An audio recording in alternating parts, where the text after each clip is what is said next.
अगर तुम एक बलून लो और उसे अपने बालों पर रब करो तो तुम्हारे बाल इस बलून पे चिपकने वाले हैं। लेकिन ऐसा क्यों होता है यार? तो ऐसा होता है इलेक्ट्रिसिटी के फोर्स के कारण। और इसे समझने के लिए हमें एक नए कॉन्सेप्ट को पढ़ना पड़ेगा, इलेक्ट्रिक चार्जेस। तो इलेक्ट्रिक चार्जेस क्या होते हैं?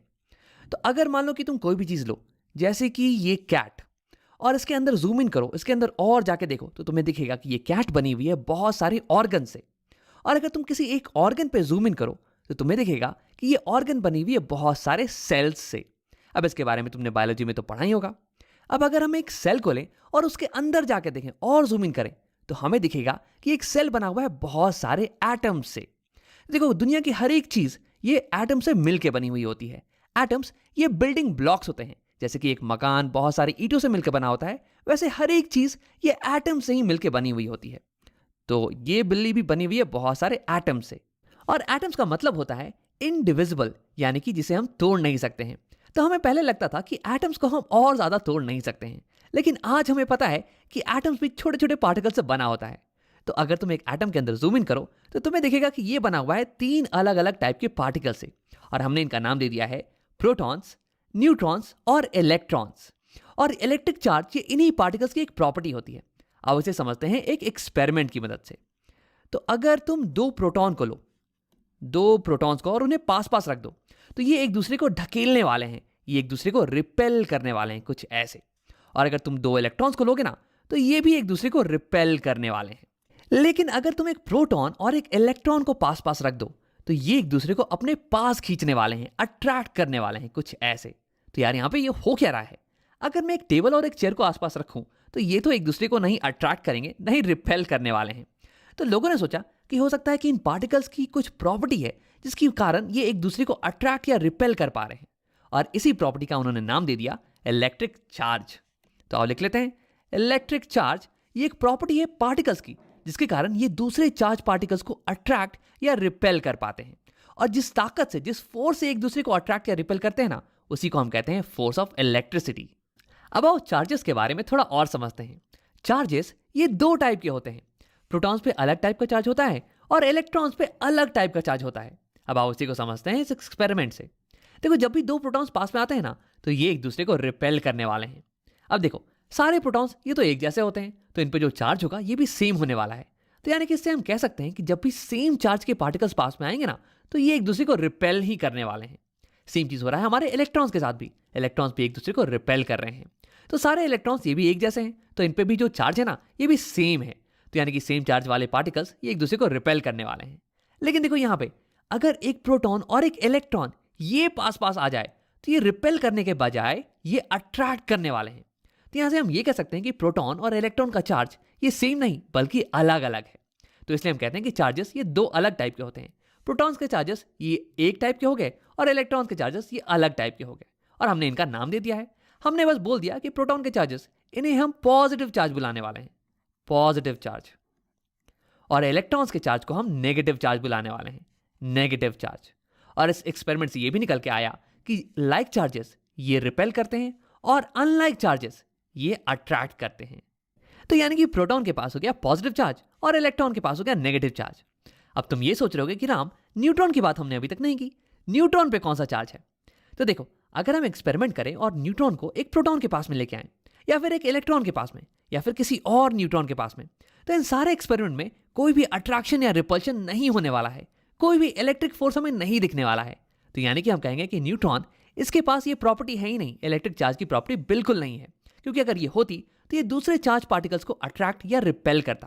तो यानी कि न्यूट्रॉन के पास हो गया 0 चार्ज, यानी कि हम इसे कहेंगे इलेक्ट्रिकली न्यूट्रल, और इसीलिए तो हम इसे न्यूट्रॉन बुलाते हैं। अब एक आखिरी सवाल, क्या तुम्हें लगता है कि एटम्स ये चार्ज पार्टिकल्स हैं? तो देखो, तुम ये सोच सकते हो कि एटम्स बने हैं प्रोटॉन और इलेक्ट्रॉन से, जो कि खुद में चार्ज पार्टिकल्स हैं, तो इसलिए हो सकता है कि एटम्स ये भी चार्ज हों। या फिर तुम ये सोच सकते हो कि यार, जो भी बड़ी बड़ी चीजें हैं मेरे अराउंड, जैसे कि टेबल और चेयर, ये बनी हुई एटम से, और ये टेबल और चेयर ये एक दूसरे को अट्रैक्ट और रिपेल तो नहीं करती हैं। तो यानी कि ये अनचार्ज हैं। तो यानी कि जिन छोटे छोटे पार्टिकल से ये बनी है, जैसे कि एटम्स, ये भी अनचार्ज होने चाहिए। तो क्या है आंसर? एटम्स अनचार्ज है या फिर चार्ज्ड? अब इसी को समझने के लिए आओ एक एक्सपेरिमेंट करते हैं। देखो, हमने कैसे पता लगाया कि न्यूट्रॉन ये चार्ज्ड है या नहीं। हमने न्यूट्रॉन को एक चार्ज पार्टिकल के बगल में रखा और फिर देखा कि क्या ये अट्रैक्ट हो रहा है या नहीं। अगर ये होता तो हम कहते कि इस पर चार्ज है, और क्योंकि ये नहीं हो रहा था ना, तो इसलिए हमने कहा कि ये चार्ज नहीं है। तो आओ सेम एक्सपेरिमेंट करते हैं एटम्स के साथ में। एक एटम को लेते हैं, हाइड्रोजन एटम को ले लेते हैं यहाँ पे, क्योंकि ये सबसे सिंपल है। हाइड्रोजन एटम बना हुआ होता है एक प्रोटॉन और एक इलेक्ट्रॉन से। तो मैं अगर इसे छुपा दूं तो तुम्हें दिखने वाला है कि ये इसके अंदर है एक प्रोटॉन और एक इलेक्ट्रॉन। अब इस एटम को हम पास में लाने वाले हैं एक प्रोटॉन के, और देखते हैं कि ये प्रोटॉन अट्रैक्ट होता है या रिपेल होता है। तो देखो, हाइड्रोजन का जो प्रोटॉन है ना, ये इस प्रोटॉन को रिपेल करने वाला है, क्योंकि प्रोटॉन और प्रोटॉन लाइक चार्जेस ये रिपेल करते हैं, तो ये इसे रिपेल कर देने वाला है। और हाइड्रोजन का जो इलेक्ट्रॉन है, ये इस प्रोटॉन को अट्रैक्ट करने वाला है, क्योंकि अनलाइक चार्जेस ये अट्रैक्ट करते हैं, तो ये इसे अट्रैक्ट करने वाला है। अब देखो, होता ये है कि प्रोटॉन का रिपल्सिव फोर्स और ये इलेक्ट्रॉन का अट्रैक्टिव फोर्स, ये दोनों ही बराबर होते हैं मैग्नीट्यूड में, यानी कि सेम होते हैं, बस ऑपोजिट होता है इनका डायरेक्शन। तो यानी कि ये दोनों फोर्स ये कैंसिल आउट कर जाने वाले हैं, और नेट फोर्स इस प्रोटॉन पे हो जाने वाला है 0। तो यानी कि मैं ये कहूंगा कि हमारी जो हाइड्रोजन एटम है, ये इस चार्ज पार्टिकल को नहीं अट्रैक्ट कर पाई, नहीं रिपेल।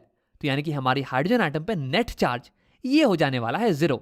ये इलेक्ट्रिकली न्यूट्रल होने वाला है एज अ होल। तो यानी कि अगर किसी एटम में इक्वल नंबर ऑफ प्रोटॉन और इलेक्ट्रॉन्स हो, तो ये किसी चार्ज पार्टिकल को नहीं अट्रैक्ट कर पाएगा, नहीं रिपेल। तो यानी कि ये एटम एज अ होल ये न्यूट्रल होने वाला है, इसका चार्ज 0 होने वाला है। और ज्यादातर एटम्स में इक्वल नंबर ऑफ प्रोटॉन्स और इलेक्ट्रॉन्स ही होते हैं।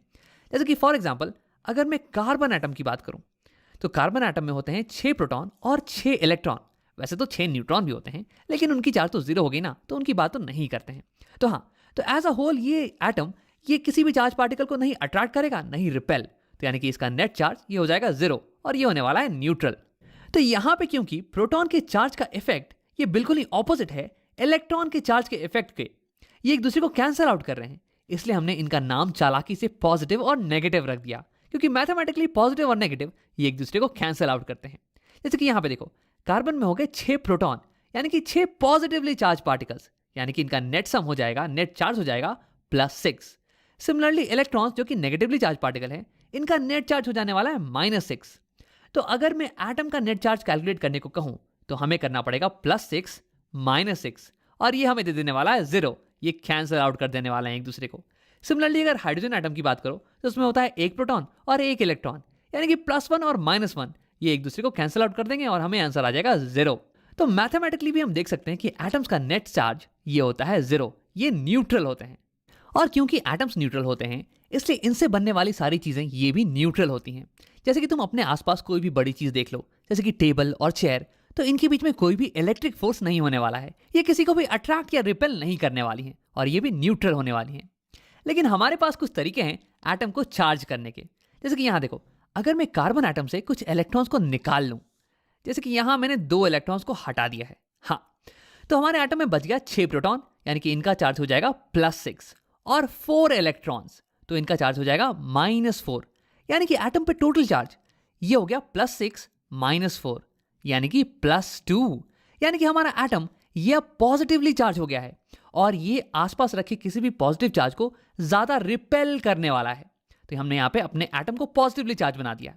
अब अगर सिमिलरली मैं कार्बन एटम में इलेक्ट्रॉन्स को निकालने के बजाय कुछ इलेक्ट्रॉन्स को ऐड कर देता, इस केस में मैंने 2 इलेक्ट्रॉन्स को ऐड कर दिया है, तो देखो यहाँ है 6 प्रोटॉन यानी कि +6 और 8 इलेक्ट्रॉन यानी कि -8, तो यानी कि इस केस में एटम पे टोटल चार्ज हो जाएगा +6 -8 यानी कि -2।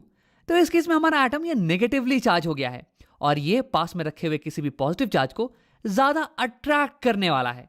तो यानी कि अगर मैं एक एटम से कुछ इलेक्ट्रॉन्स को निकाल लूं या फिर उसमें कुछ इलेक्ट्रॉन्स को ऐड कर दूं, तो ये एटम पॉजिटिवली या फिर नेगेटिवली चार्ज हो जाने वाला है, और अब ये अपने आसपास रखे हुए चार्ज पार्टिकल को अट्रैक्ट या रिपेल करने वाला है। और ऐसा ही कुछ हो रहा है हमारे बलून के केस में। देखो, हमारा बलून और हेयर इन दोनों के ही एटम्स न्यूट्रल थे, लेकिन जब हम बलून को रब करते हैं अपने हेयर पे, तो फ्रिक्शन के कारण थोड़े से इलेक्ट्रॉन्स हेयर से ट्रांसफर हो जाते हैं बलून में। तो देखो, हेयर के एटम से कुछ इलेक्ट्रॉन्स निकल गए, यानी कि हेयर के एटम्स में अब कुछ एक्स्ट्रा प्रोटॉन्स हैं, तो यानी कि हेयर के एटम्स ये पॉजिटिवली चार्ज हैं, और बलून के एटम्स में कुछ इलेक्ट्रॉन्स ऐड हो गए हैं, यानी कि कुछ एक्स्ट्रा इलेक्ट्रॉन्स हैं, यानी कि बलून के एटम्स ये अब नेगेटिवली चार्ज है। अब क्योंकि यहाँ पे ऑपोजिट चार्जेस है बलून और हेयर के बीच में, इसलिए इनके बीच में एक इलेक्ट्रिक फोर्स होने वाला है, एक अट्रैक्टिव इलेक्ट्रिक फोर्स, और इसलिए ये एक दूसरे में चिपक जाने वाले हैं। तो है ना ये एक अमेजिंग चीज। अब आओ इस वीडियो को एक बार समराइज कर लेते हैं इस वीडियो में हमने देखा कि पार्टिकल्स की एक प्रॉपर्टी होती है चार्ज के नाम से, जिसकी मदद से ये दूसरे चार्ज पार्टिकल्स को अट्रैक्ट या रिपेल कर पाते हैं। और ये चार्जेस ये दो टाइप के होते हैं, पॉजिटिव और नेगेटिव। और अगर लाइक चार्जेस साथ में आ जाएं तो ये एक दूसरे को रिपेल करने वाले हैं, और अगर अनलाइक चार्जेस साथ में आ जाएं तो ये दूसरे को अट्रैक्ट करने वाले हैं।